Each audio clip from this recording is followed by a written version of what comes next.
The new year started a clock for most sheriff's offices across Texas. In the next year, they have to sign on to partnerships with ICE. That deadline set by law that just went into effect. The News4 team's Jordan Elder joins us with more on which agencies right here in our area are taking part and why some are choosing to sign on ahead of schedule. We've been tracking which counties have signed on or have pending agreements with this program. By the end of the year, all the counties with more than 100,000 residents will need to be lit up in maroon. Right now, Bexar County is one of the only major metro areas that it's signed on.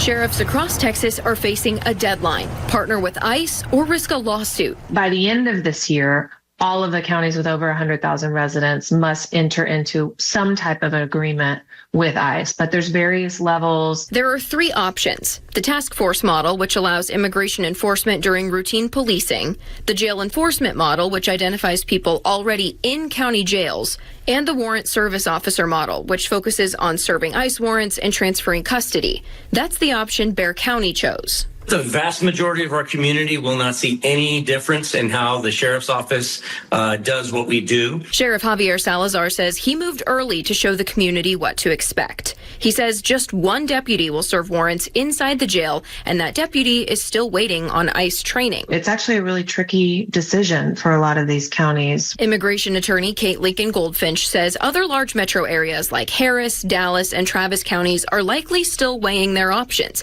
balancing the law with community trust. When immigrants are afraid of sheriffs, they are not reporting being the victims of crime. They might avoid being witnesses to crime. Salazar says that's what he's trying to prevent. And know that we're going to come out and handle their case appropriately and not be conducting ourselves as if we're immigration agents. Other agencies are signing on even though the law doesn't require them to.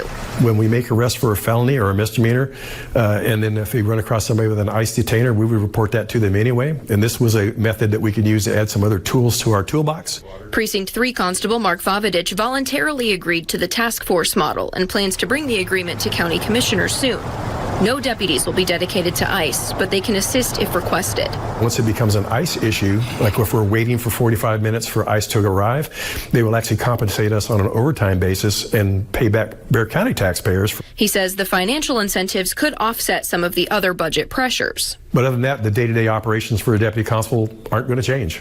Counties that missed the deadline could face legal action from the Attorney General. The AG's office did not respond to our request for comment today. For the News4 team, I'm Jordan Elder.